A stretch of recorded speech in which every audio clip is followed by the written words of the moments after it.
presentation of the colors by the United States Space Force, and the singing of our national anthem, performed by retired Master Sergeant Caleb Green.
Oh, say, can you see by the dawn's early light what so proudly we hailed at the twilight's last gleaming, whose broad stripes and bright stars through the perilous fight o'er the ramparts we watched were so gallantly streaming, and the rocket's red glare, the bombs bursting in air, gave proof through the night that our flag was still there. Oh, say, does that star-spangled banner yet wave o'er the land of the free and the home of the brave?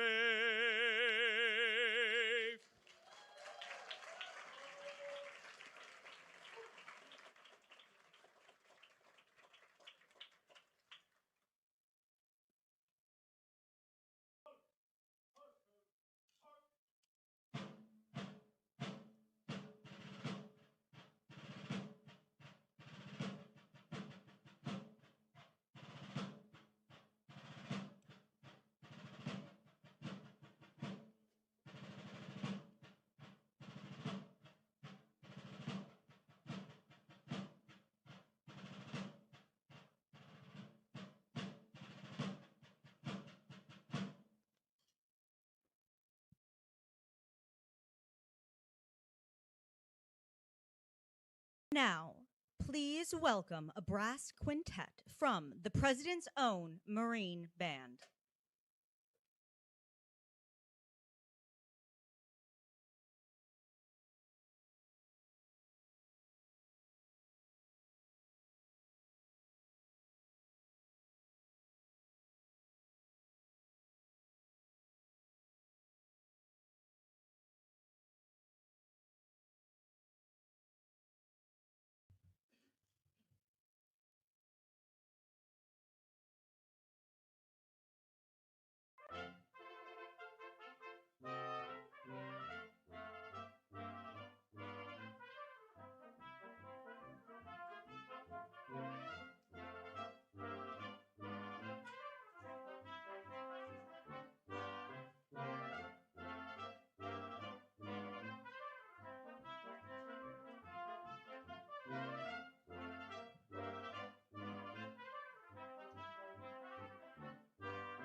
Well, thank you very much. Good morning. Happy 4th of July. Happy 250 years. This is a really special day.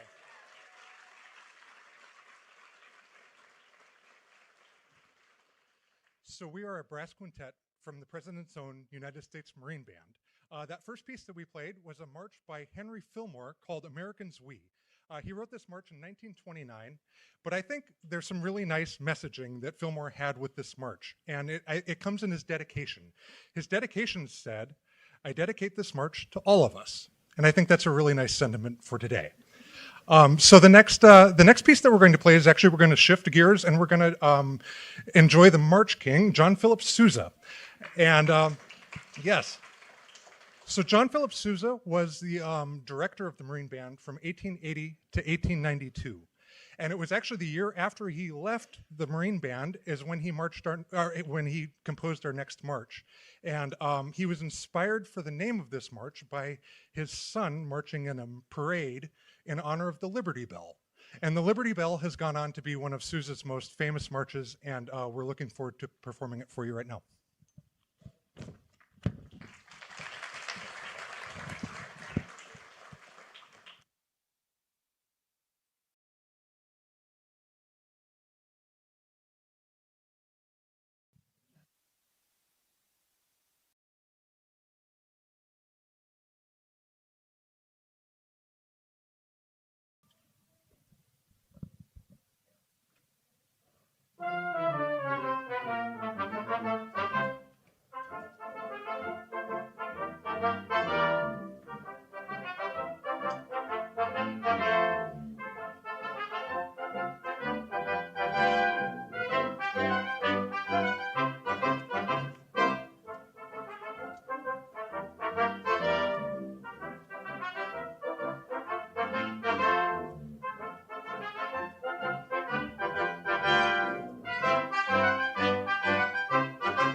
Thank you. So, Catherine Lee Bates wrote a poem called America that was published back on the 4th of July in 1895. And a few years prior to that, Samuel Augustus Ward wrote a tune in 1883. And it's interesting because it wasn't until 1910 until these two things, the poem and the music, ended up coming together to be known as America the Beautiful. And I think an interesting thing that's of note is that Ward actually didn't live long enough to experience those two entities coming together to turn into such a integral and important part of our musical history with America the Beautiful. But we're going to perform that now, and hope you enjoy this, I think, really interesting and fascinating combination of poetry and music contributing to our musical history.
Well, thank you.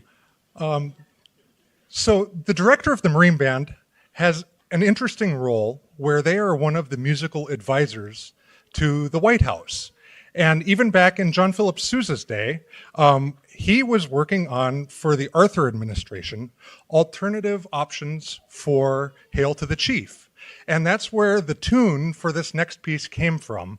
And it actually ended up not working out that way, and Hail to the Chief is obviously still what's used primarily today. But being in the Marine Corps, we got our march. So we're going to perform the official march of the Marine Corps, John Philip Sousa's Semper Fidelis.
Well, it has been a true pleasure having a chance to celebrate the 4th of July and our country's 250th anniversary with you this morning. We have one more piece that we'd like to play.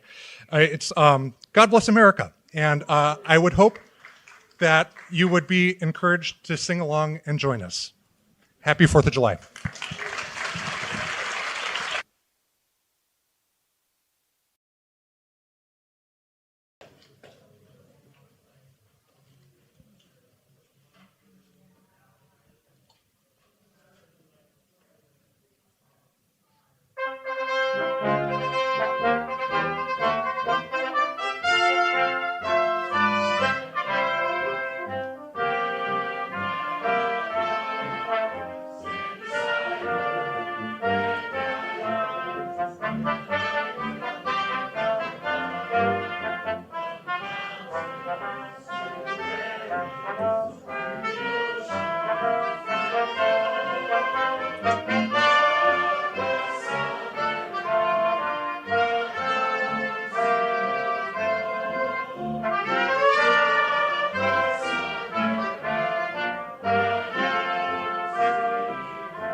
Please welcome the Acting Archivist of the United States, Edward C. Forst.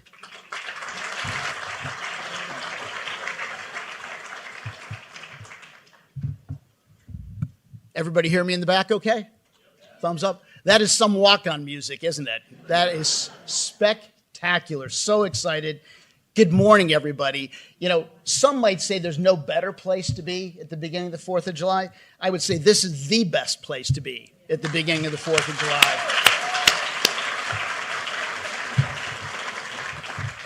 I want to express deep appreciation to our Space Force Color Guard, to Master Sergeant Caleb Green, and obviously to the Marine Corps Band. They were just absolutely spectacular. So congrats to all of them. Thank you.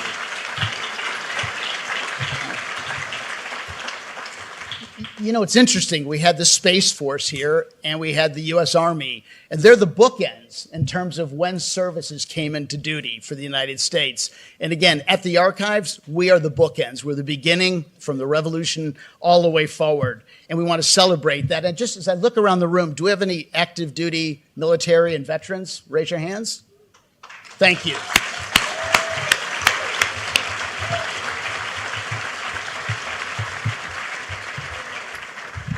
You know, as I stand here too, I am thrilled to see young people in the crowd. In fact, my kids are here as well. And you will come back every 4th, and you guys get prepared to lead us on our 300th anniversary when that time comes as well.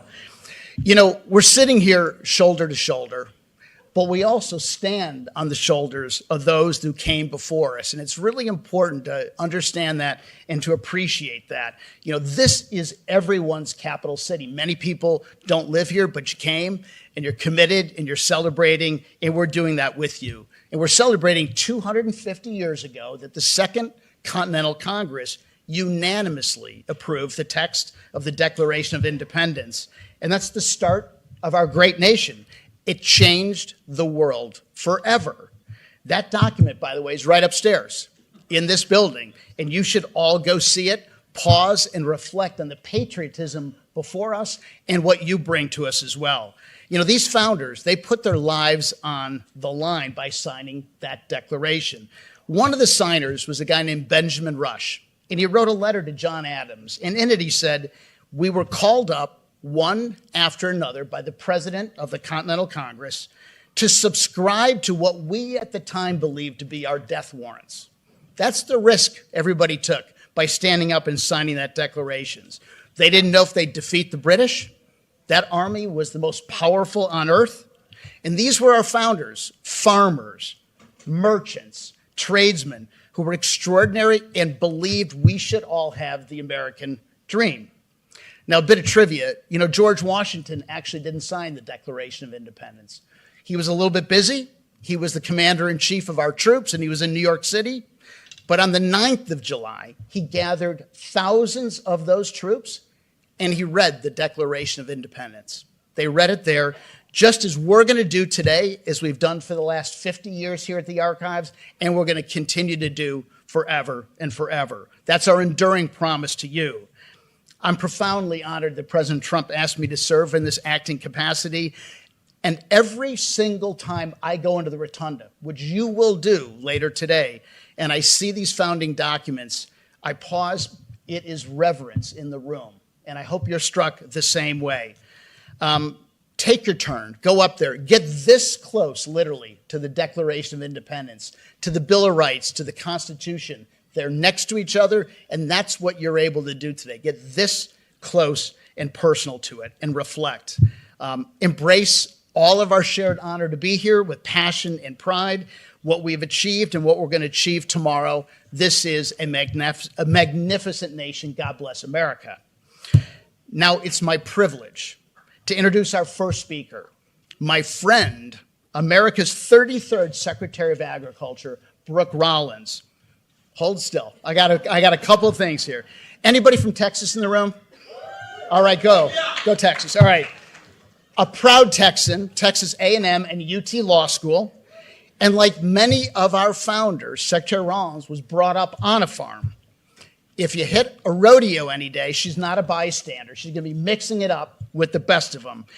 In 1862, President Lincoln established the Department of Agriculture. He called it the People's Department. Vital work that touches the lives of every single American then, just as it does today.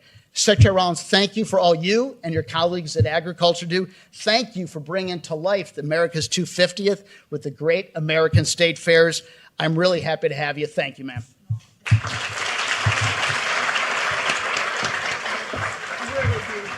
you. Well, Ed, you're doing such a remarkable job, and like many in the Trump administration, serving in more than one role, but I don't know that there is any that is more meaningful than this role as acting archivist. And the team that I've met from Maureen and so many here over the last year and a half, it is my deep honor, and I'm overwhelmed with gratitude and humbled by just being able to be here today. So thank you so much. How about another round of applause for Mr. Forrest?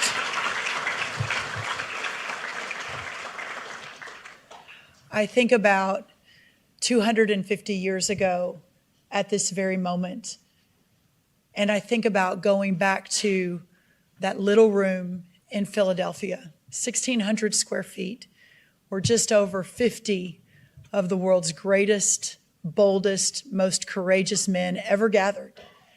And I think about the sweltering heat of that day. Take us back. I think God is giving us the same scenario today. I think about those men in their woolen waistcoats and their breeches who were going on almost no sleep, if any at all. I think about the rectangle of narrow wooden tables that had been pulled together, that they all sat around as they were debating and discussing and editing. I think about Thomas Jefferson, who took a room just a block away, had a little writing desk made to his specifications. He was a very specific man who sat at that desk night after night after night, who took the advice and the edits and sometimes very strong disagreements to heart as he wrote and he wrote and he wrote. I think about the weight of that moment 250 years ago, and as Ed mentioned, they all believed they were signing their death warrant. They believed that by putting their sacred honor and their fortune and their lives behind this nascent idea of liberty, that it would be the end for them and their family, but that liberty and freedom was worth it. I think about the inheritance that we are standing on today, that are now part of the fabric of our nation, that have been woven in every decision, every battle, every remarkable move that the United States of America has made in the last 250 years, proving every naysayer wrong. But at this moment, 250 years ago, to the minute, they were debating for hours and hours. They argued over which phrasing would best articulate the abuses that our 13 colonies had suffered under the King from England. They argued over how to articulate the rights that had been violated at that time in our history. And they fought over how to best articulate the justice of their cause. They were making a case not just to their fellow Americans and not just even to the British King and Parliament, but they were making their case to the world in that room in sweltering heat with their woolen waistcoats sitting at narrow wood tables 250 years ago to this moment. Millions of people were paying attention and watching around the world, some hoping that our forebears would fail, but many more hoping and praying around the world that they would succeed for the sake of freedom and for the light everywhere. The final document that the delegates approved, and it is in this building. I know Ed said that. Let us never forget how extraordinary the opportunity it is for us to be here and to see, to come within inches of that document. Don't get it too close to it. You know, the people will come in and pull you back. But to be able to stand there and see it is just an incredible, incredible freedom this country allows. The final document that the delegates approved 250 years ago today, by proclaiming that all men are created equal, that they are endowed by their Creator with certain unalienable rights, that among these are life, liberty, and the pursuit of happiness. Our founding fathers crafted an enduring statement, at once political but also moral, grounded in the truth that our rights come not from government, but they come from God. As Thomas Jefferson explained at the time, It was intended to be an expression of the American mind and to give to that expression the proper tone and spirit called for by the occasion. In praising the Declaration, a century later, our great president and founder of the United States Department of Agriculture, President Abraham Lincoln, later called it an immortal emblem of humanity.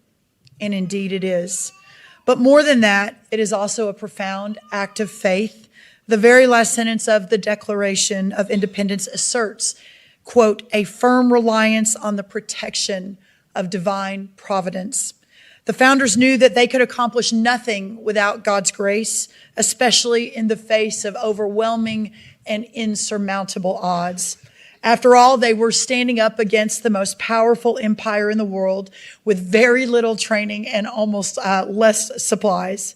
The fight for independence would be long and hard in the years to come. Yet in the Declaration, they boldly pledged their lives, their fortune, and their sacred honor to the cause before them. Not because it was easy, but because liberty admits of no compromise ever.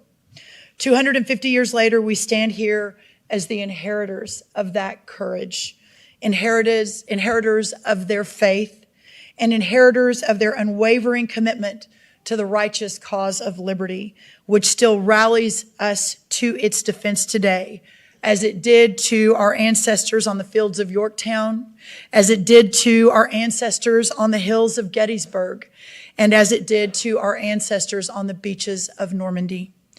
Each generation must take a stand for freedom.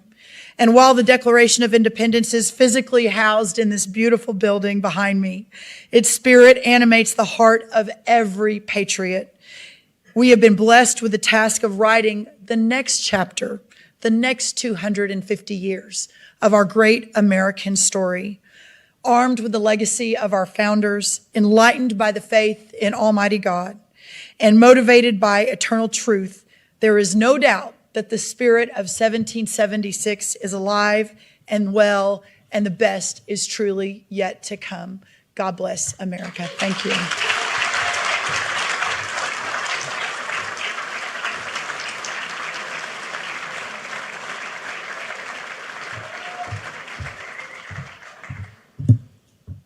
Okay, you got to feel great that that's our Secretary of Agriculture, right? Thank you very much.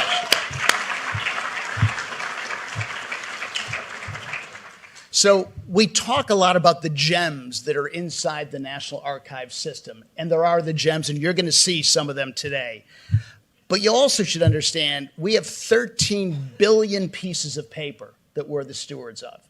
We have the military records of every serviceman and woman back to the Revolutionary War.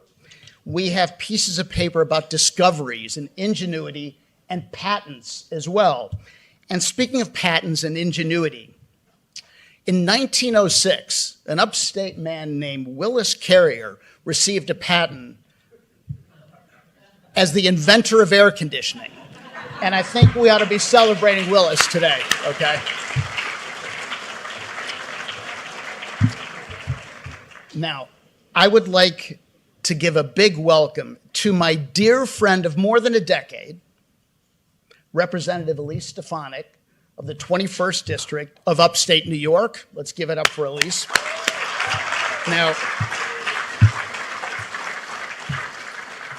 Now in her 6th term, but when Elise was elected to Congress, she was the youngest woman ever elected to Congress in the history of America, which is pretty great. We're thrilled to have you here today. You're a trailblazer. You're a history buff, and we're going to hear a little bit about that. You passionately represent your district, which includes Saratoga, which was a key revolutionary battleground, but also Hamilton County, which is named after Alexander Hamilton. And as Elise reminds me, while the Continental Congress was meeting in Pennsylvania, Revolutionary War blood was being shed in upstate New York, and that's where she's from. So please welcome Elise Stefanik.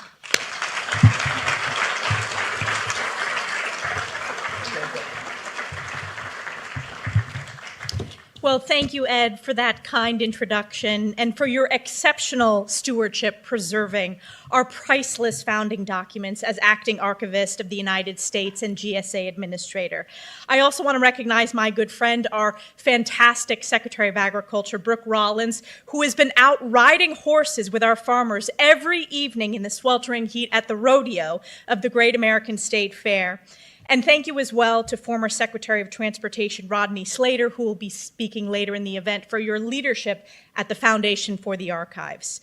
My fellow Americans, it is truly an honor to join you as we commemorate our great nation's semi-quincentennial, the 250th birthday of the United States of America. Here we stand at the National Archives, at the great apotheosis of the foundation of our constitutional republic, home of our Declaration of Independence, the U.S. Constitution, and our Bill of Rights. Hundreds of millions of Americans from all walks of life, from sea to shining sea, have made pilgrimage to this sacred site in awe and astonishment, with gratitude and appreciation, with patriotic pride and humble prayer. Because the words and ideals set forth in these documents are as timeless as they are miraculous. 250 years ago, everyday yet extraordinary Americans declared our independence, giving birth to the greatest nation in the history of mankind. They declared, "We hold these truths to be self-evident, that all men are created equal, that they are endowed by their Creator with certain unalienable rights, that among those are life, liberty, and the pursuit of happiness, that to secure those rights, governments are instituted among men, deriving their just powers from the consent of the governed." It is hard to overstate how, at that time, this was a radical idea, that all men are created equal, and that these unalienable rights come not from a king, nor a monarchy, nor the government, but from God, and that a government of the people derives its powers not from the state, but from the consent of the governed. This concept of unalienable rights laid out in our Declaration leads directly to the preamble of our Constitution, which begins with the profound, "We the people." This fundamental idea of self-government that we still deeply cherish today. It is this covenant that elected officials have in service to the people across this great nation. That is why we proudly call Congress the People's House. And of course, along with the Constitution, we have the Bill of Rights to protect these freedoms and liberties of we the people. And while we correctly study the brilliance and fortitude of our founding fathers who wrote these words and mutually pledged their lives, their fortunes, and their sacred honor, not just to each other, but to this declaration 250 years ago, we must remember these were everyday fellow Americans, farmers, teachers, brewers, shopkeepers, bookkeepers, shoemakers, and carpenters. Their profound words exemplify the extraordinary leadership and wisdom of everyday citizens. The foundational documents in these archives, beginning with our Declaration, are the cornerstone that built and inspired the great canon of documents and oration that propelled American freedom over the past quarter millennium. The Emancipation Proclamation, the Gettysburg Address, women's suffrage, I Have a Dream. As we reflect on our incredible history of the past 250 years and the challenges of today, it is important to remember that our brilliant founders expected Americans would celebrate this providential day with fireworks, revelry, and pomp and circumstance. Yet perhaps most importantly, our founders were clear-eyed in their day. They did not expect this audacious Declaration of Independence and the path laid forth to be easy. They expected it to be hard, that this great cause of freedom would need to be worked for, fought for, and to be earned. In a letter to his beloved wife, Abigail, John Adams wrote, "You will think me transported with enthusiasm, but I am not. I am well aware of the toil and blood and treasure that it will cost us to maintain this declaration and support and defend these states. Yet through all the gloom I can see the rays of ravishing light and glory. I can see that the end is more than worth all the means. You see, the founders knew that this grand experiment of these new United States of America would not be easy. They knew that it would be messy, but above all, they knew that it would be worth it. The cause of independence cost blood, treasure, and lives of courageous men and women who risked it all to protect these words and forge a new nation. Brave American patriots fought and died for the freedom of their fellow citizens and future generations, like our men and women in uniform do today. We understand this deeply where I am from. As Ed mentioned, I was born and raised in upstate New York, the cradle of the American Revolution, home of Fort Ticonderoga, Plattsburgh, and Saratoga, the turning point of the Revolutionary War. These were some of the bloodiest battles of the war, the battlefields just miles from my house. They are hallowed ground where Americans called by God laid down their lives for life, liberty, and the pursuit of happiness. And let's remember, not 5 months after the Declaration of Independence, during some of the darkest hours when all was thought to be lost, the great Thomas Paine called on his fellow countrymen and women to remain steadfast in their belief in the cause to secure a new nation. Paine wrote, "These are the times that try men's souls. Tyranny like hell is not easily conquered, yet we have this consolation with us, that the harder the conflict, the more glorious the triumph." And how glorious it was, and how glorious it is, because against all odds, despite thinking all was lost too many times to count, the Americans triumphed and forged the greatest nation in the history of mankind, as the rest of the world watched in wonder and in awe. What joy and astonishment our founders would have if they could look back at the achievements of the past 250 years. America freed men and women from bondage. America rebuilt and reunited after the bloody Civil War.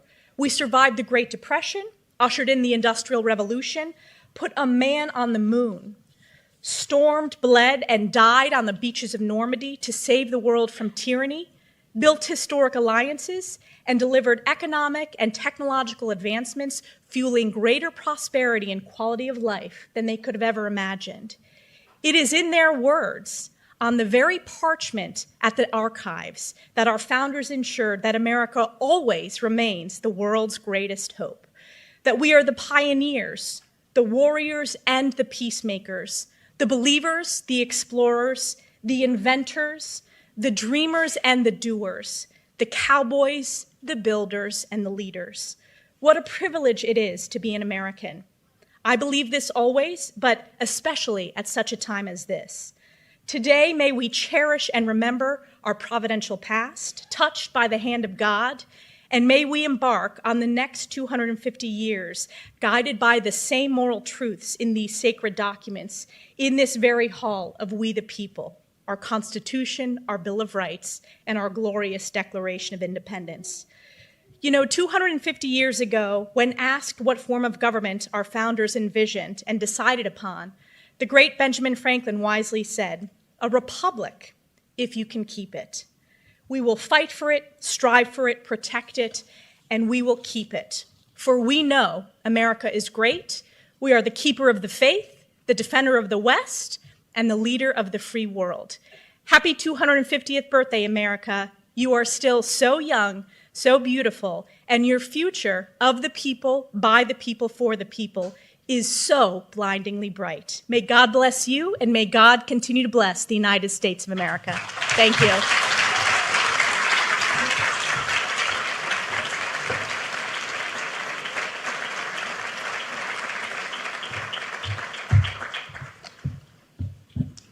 How lucky are we today? This is unbelievable. I'd like to turn now and introduce a couple of other people. I'll start with the chairman of the National Archives Foundation. What a partner organization. We talk about the magic of the National Archives. We wouldn't be as magical without the foundation. And its chairman, who was the 12th U.S. Secretary of Transportation, Rodney Slater, who's here to my left.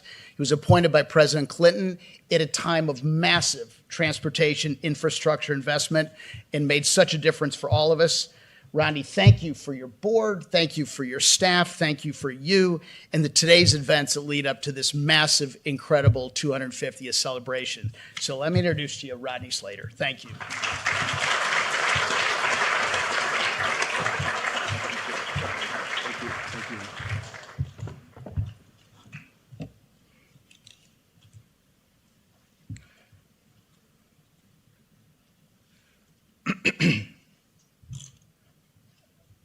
Acting Archivist Forst, Secretary Rollins, Congresswoman Stefanik, Congressman Bruce Westerman from my home state of Arkansas. Ladies and gentlemen, welcome to the Cathedral of Democracy. Welcome to the National Archives. It is said that once the mind reaches forth to embrace a new idea, it can never return to its former state. Such was the work of the founders, to envision that which had never been, to conceive it, to give themselves to the idea, to put it all on the line, and to do so in a way that over time would lead to a gathering such as this.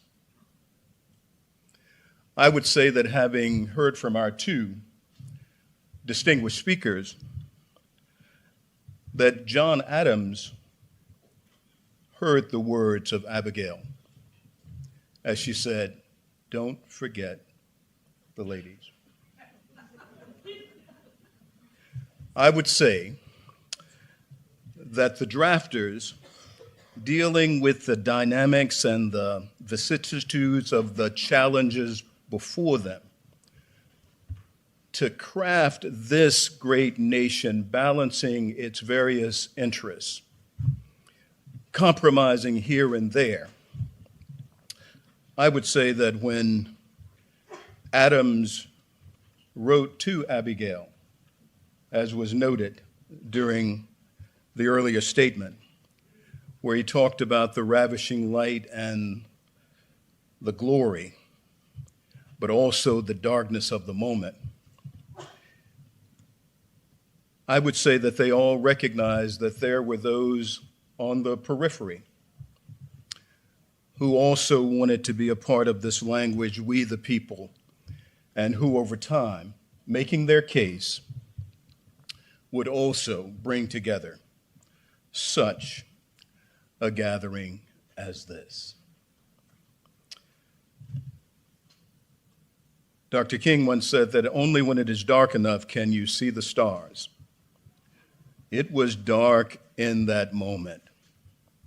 As was noted, faced with the strongest military of the age, and meeting that force with what some would characterize as sort of a ragtag group, they yet mustered the courage and the will, and also people of all stripes and all colors participating to make the fight and to win the battle. Now, we at the National Archives Foundation, this independent nonprofit partner of the National Archives, we consider it an honor. We consider it an honor, Mr. Archivist, to work with you and your team and to do the good work that we do. It is an honor to be here today, just as it is an honor for the Foundation to work every day to expand access and understanding of the National Archives and our shared history that the Archives protects. We have our Vice Chair, Ann Chow, and other members of our board here, and I would like for them to just raise their hands so that you can give them a round of applause.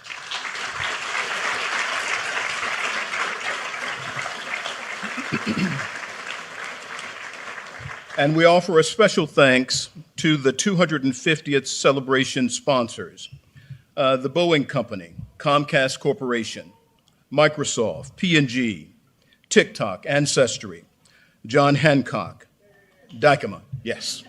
Give them a round of applause, yes. We also recognize Bank of America Through their generous support, the National Archives is offering visitors a rare opportunity to see the Declaration of Independence and to explore the entire museum with later hours than normal during the course and during the time of our anniversary. Today and tomorrow are the last 2 days where you have until 10 p.m. to visit the National Archives. And trust me, as has been noted, if you haven't seen the original Declaration of Independence, it's a must-see highlight for your 250th celebration.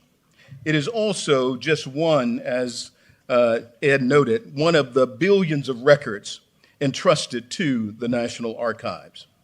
From treaties and letters to census records and patents, as noted, photographs and films, the National Archives is literally the keeper of our shared American story.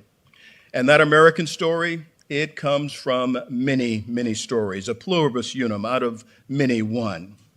The National Archives preserves these remarkable records and the foundation works to bring them to audiences across the nation. And just this year, if I may, let me just mention a couple of things that we have done in cooperation with the National Archives to take the documents closer to the American people. We've had these once-in-a-generation opportunities that have been created. One is the Freedom Plain National Tour, which is bringing founding era documents to 8 cities across the country. The exhibition has inspired over 100,000 visitors nationwide, and 2 more tour stops are in front of us. Dearborn, Michigan next week, and Seattle, Washington, the end of July. Just last month, we welcomed thousands of visitors to our Spirit of Independence Festival.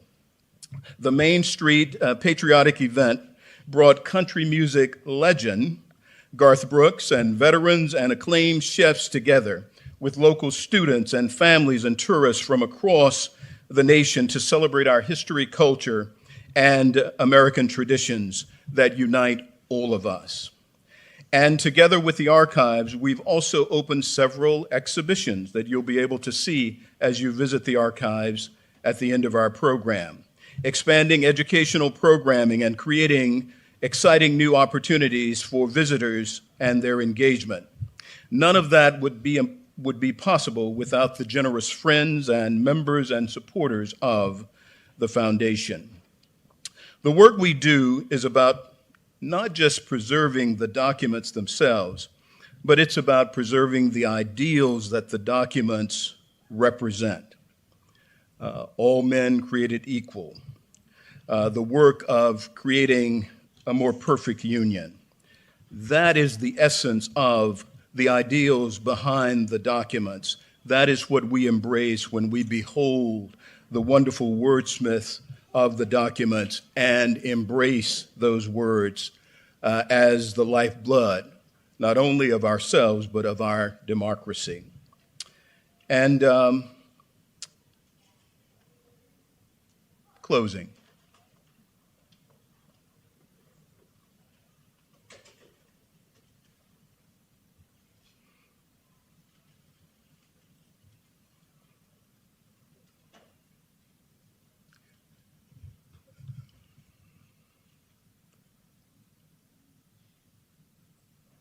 I'd be remiss if I did not acknowledge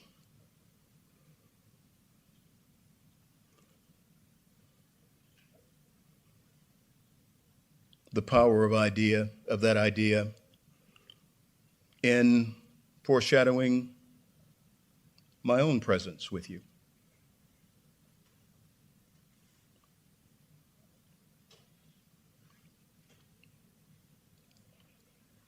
It is said that our lives are like a grain of wheat. It can be ground into flour to make bread,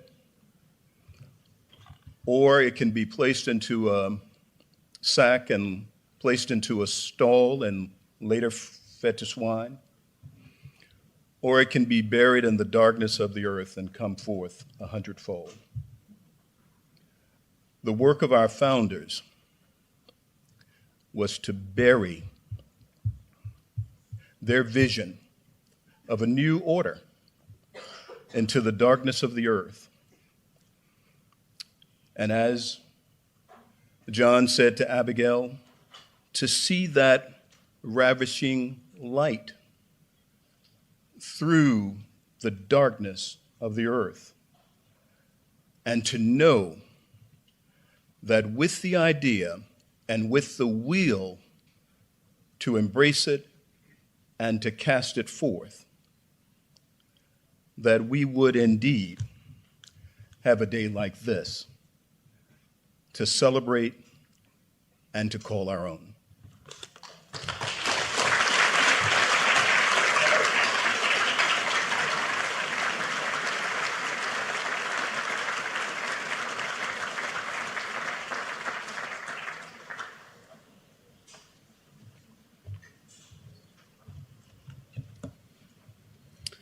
Thank you, Secretary Slater. It's not the first time I've been put in this position. It is impossible to follow Rodney, as well as our three other distinguished speakers. But I think I have one thing that will capstone our program. At the National Archives, this reading ceremony tradition is older than 50 years, whether it's inside or outside. And we are today, 250 years after its first reading, eager and proud to continue the tradition with a very distinguished group of people who know exactly what it meant to bring the Declaration of Independence to life. We have a tradition at the National Archives at our reading that there must be audience participation, just like there would have been in the colonial times. As our special guests read the grievances against King George, watch for our team holding signs and signaling, and we will express our displeasure with a hearty boo. So on the count of three, let us practice. What do we think about the King George's taxes? 1, 2, 3, boo. Then when we get to the Declaration to become free and independent states, we will show our approval by shouting, huzzah. So what do we think about becoming free and independent states? 1, 2, 3, huzzah! This is going to be fun. Our first three readers are General George Washington, Mr. John Hancock, and Mrs. Abigail Adams. To read the grievances against King George III, we have three leaders of the Second Continental Congress, Mr. Thomas Jefferson, Mr. John Adams, and Dr. Benjamin Franklin. Ladies and gentlemen, the Declaration of Independence.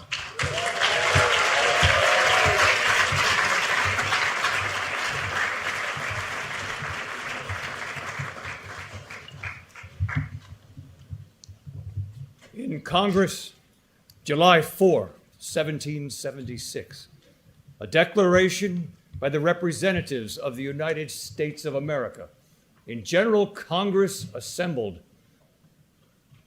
When, in the course of human events, it becomes necessary for one people to dissolve the political bands which have connected them with another and to assume among the powers of the earth the separate and equal station to which the laws of nature and of nature's God entitle them, a decent respect to the opinions of mankind requires that they should declare the causes which impel them to the separation. We hold these truths to be self-evident, that all men are created equal, that they are endowed by their Creator with certain unalienable rights, that among these are life, liberty, and the pursuit of happiness. Huzzah! Huzzah! That to secure these rights, governments are instituted among men, deriving their just powers from the consent of the governed. That whenever any form of government becomes destructive of these ends, it is the right of the people to alter or abolish it. Huzzah! Huzzah! And to institute new government, laying its foundation on such principles and organizing its powers in such form as to them shall seem most likely to effect their safety and happiness. Huzzah! Prudence indeed will dictate that governments long established should not be changed for light and transient causes.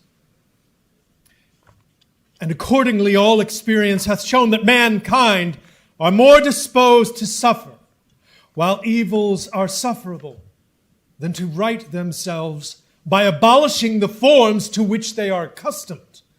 But when a long train of abuses and usurpations, pursuing invariably the same object, evinces a design to reduce them under absolute despotism, it is their right, it is their duty to throw off such government and to provide new guards for their future security.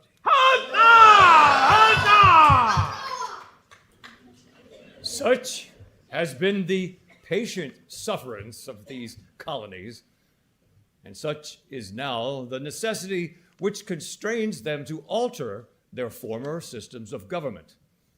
The history of the present King of Great Britain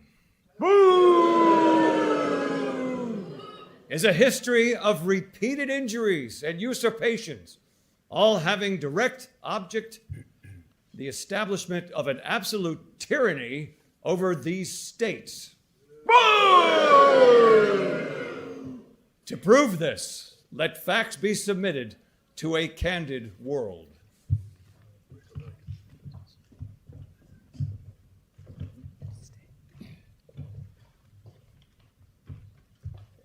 He has refused his assent to laws, the most wholesome and necessary for the public good.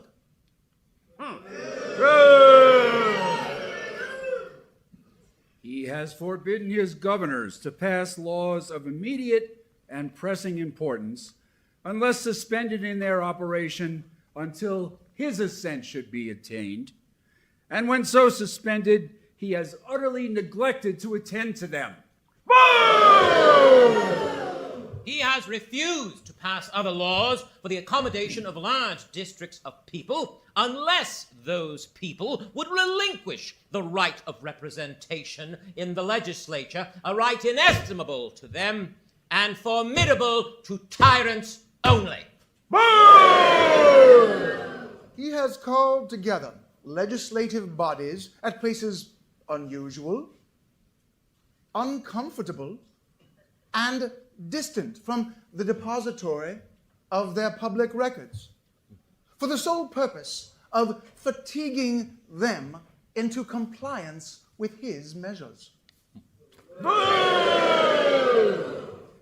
He has dissolved representative houses repeatedly for opposing with manly firmness his invasions on the rights of the people. He has refused for a long time after such dissolutions to cause others to be elected, whereby the legislative powers, incapable of annihilation, have returned to the people at large for their exercise, the state remaining in the meantime exposed to all dangers of invasion from without and convulsions within. He has endeavored to prevent the population of these states, for that purpose obstructing the laws for naturalization of foreigners, refusing to pass others to encourage their migrations hither, and raising the conditions of new appropriations of land. He has obstructed the administration of justice by refusing his assent to laws for establishing judiciary powers. He has made judges dependent on his will alone for the tenure of their offices and the amount and payment of their salaries. He has erected a multitude of new officers and sent hither swarms of officers to harass our people and eat out their substance. He has kept armies in times of peace standing without the consent of our legislature He has affected to render the military independent of and superior to the civil power. He has combined with others to subject us to a jurisdiction foreign to our Constitution and unacknowledged by our laws, giving his assent to their acts of pretended legislation, for quartering large bodies of armed troops among us, for protecting them by a mock trial from any punishment for any murders which they should commit on the inhabitants of these states, for cutting off our trade with all parts of the world, or imposing taxes on us without our consent, for depriving us in many cases of the benefits of trial by jury,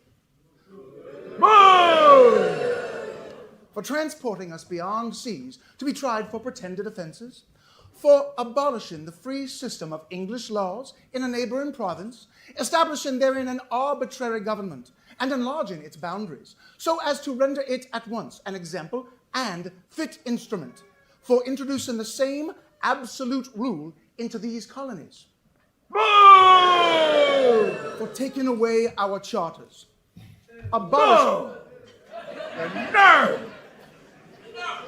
abolishing our most valuable laws, and altering fundamentally the forms of our governments, for suspending our own legislatures and declaring themselves invested with power to legislate for us in all cases whatsoever. He has abdicated government here by declaring us out of his protection and waging war against us. He has plundered our seas, ravaged our coast, burnt our towns, and destroyed the lives of our people.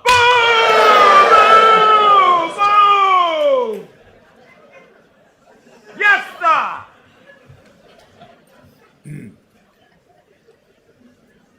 He is at this time transporting large armies of foreign mercenaries to complete the works of death, desolation, and tyranny, already begun with circumstances of cruelty and perfidy scarcely paralleled in the most barbarous ages, and totally unworthy the head of a civilized nation.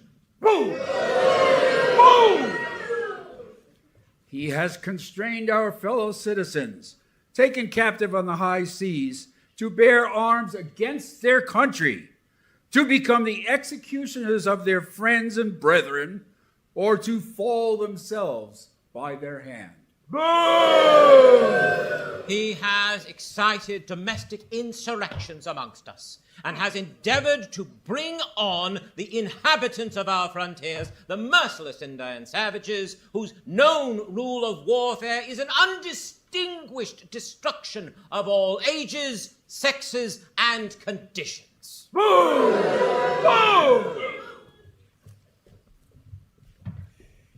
In every stage of these oppressions, we have petitioned for redress in the most humble terms.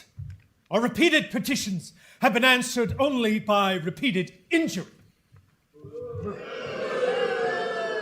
A prince, whose character is thus marked by every act which may define a tyrant, is unfit to be the ruler of a free people. You got that right. Nor have we been wanting in our attention to our British brethren. We have warned them from time to time of attempts by their legislature to extend an unwarrantable jurisdiction over us. We have reminded them of the circumstances of our emigration and settlement here. We have appealed to their native justice and magnanimity, and we have conjured them by the ties of our common kindred to disavow these usurpations which would inevitably interrupt our connections and correspondence. They, too, have been deaf to the voice of justice and consanguinity. We must, therefore, acquiesce in the necessity which denounces our separation and hold them, as we hold the rest of the world and mankind, enemies in war, in peace, friends. Huzzah! We, therefore, the representatives of the United States of America, in General Congress assembled, appealing to the Supreme Judge of the world for the rectitude of our intentions, do, in the name and by authority of the good people of these colonies, solemnly publish and declare that these united colonies are, and of right ought to be, free and independent states.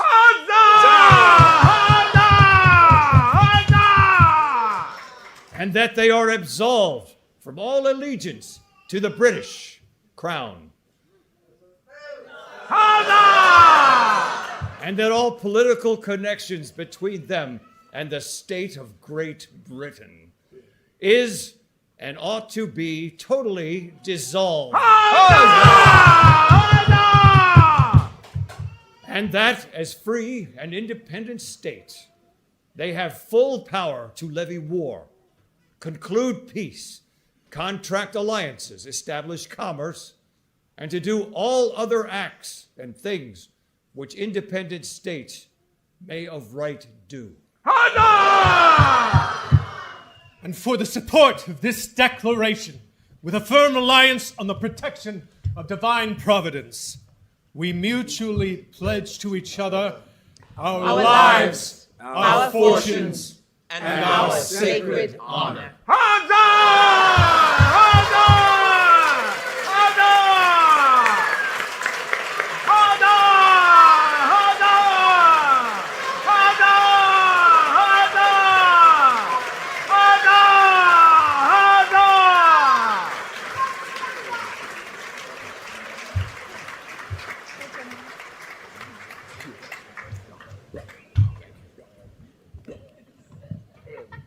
Thank you.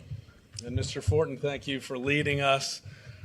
To read the names of the 56 signers of the Declaration, we're proud to have Private Edward Ned Hector of the 3rd Pennsylvania Artillery Company, a free black colonial soldier, patriot, and hero. Private Hector, as he calls out your state, feel free to huzzah to show your support. My people, I put down my weapon in times of peace.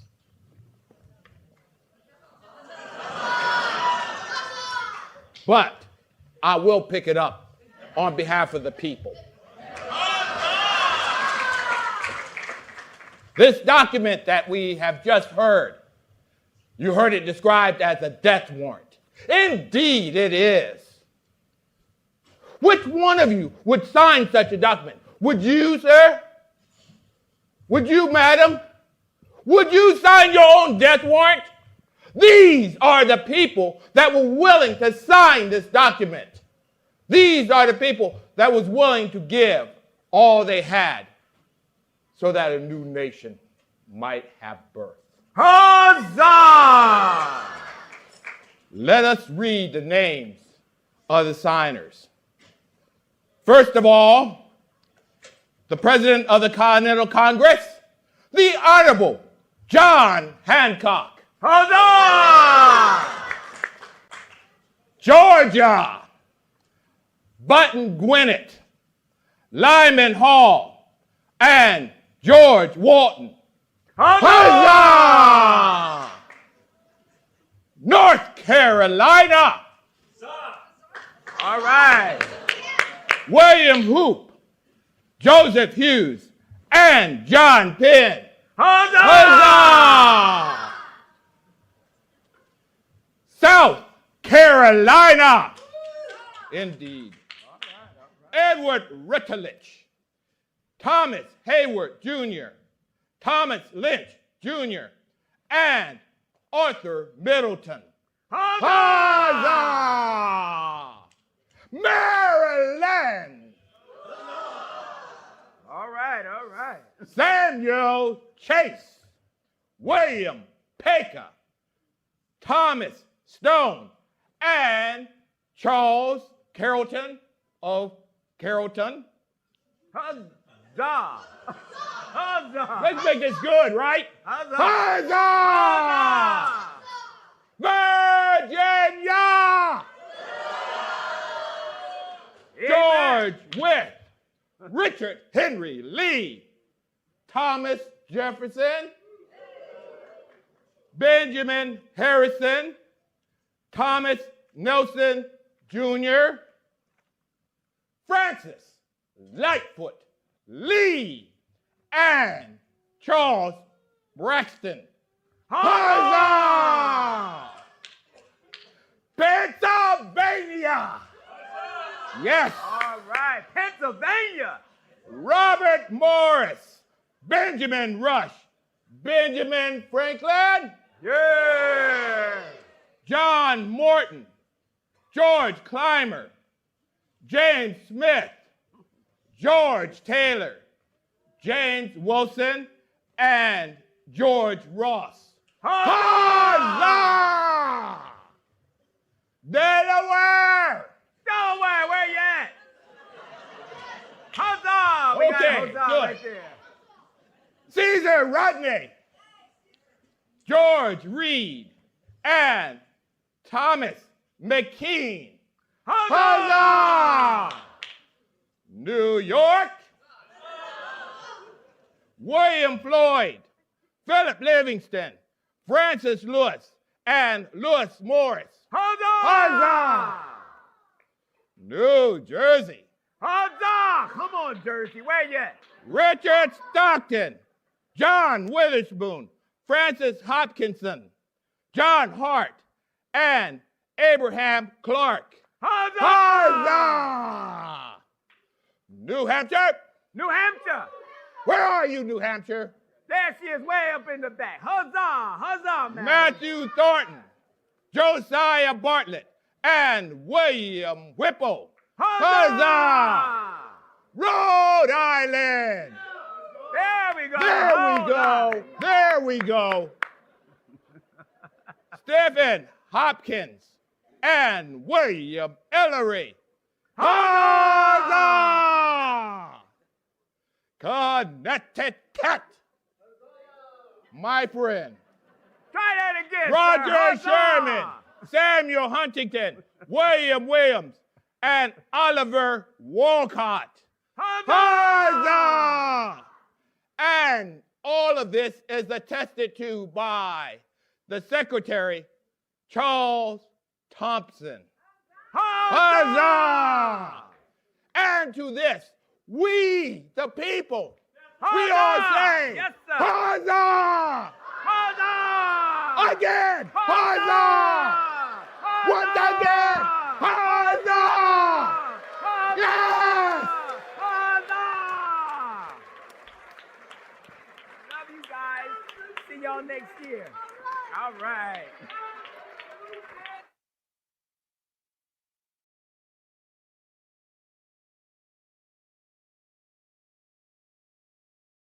Oh, sir, I have stood there too many cannons.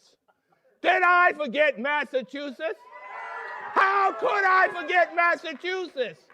My friends, let me tell you the people from Massachusetts.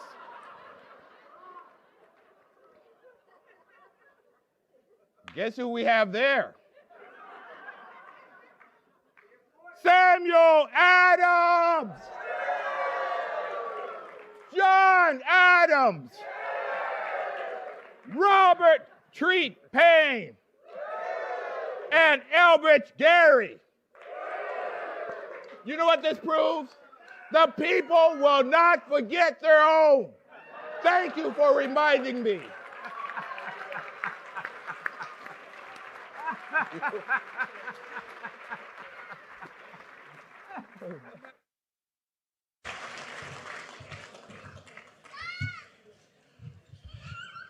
Okay, we are not the nation of booze anymore. We're the nation of huzzah. Let's go. Thank you to that group. I have to say, you can read the Declaration of Independence or you can listen this way. Which is better? But you gotta go upstairs. Go upstairs and get this close to it, okay? It will mean even more now that we're all here together. I want to shout out a thank you here to the National Archives staff. You know, it is...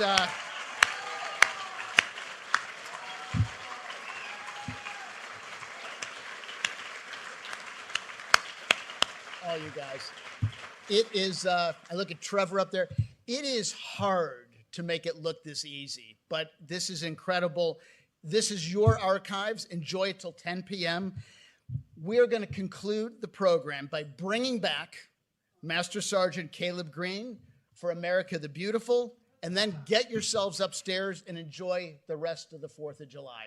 Thank you all very much.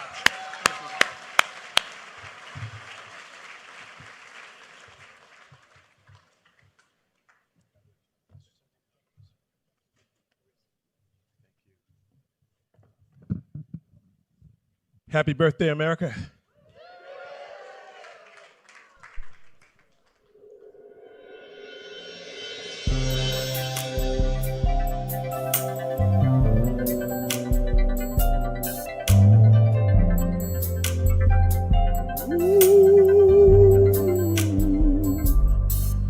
Oh, beautiful, for spacious skies, for amber waves of grain, for purple mountain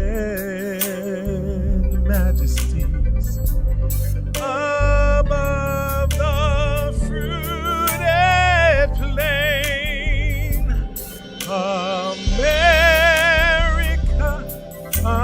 America, God shed his grace on thee and crown thy good with brotherhood from sea to shining sea. America, America, God shed his grace on thee and crown thy good with brotherhood from sea to shining sea, from sea to shining sea.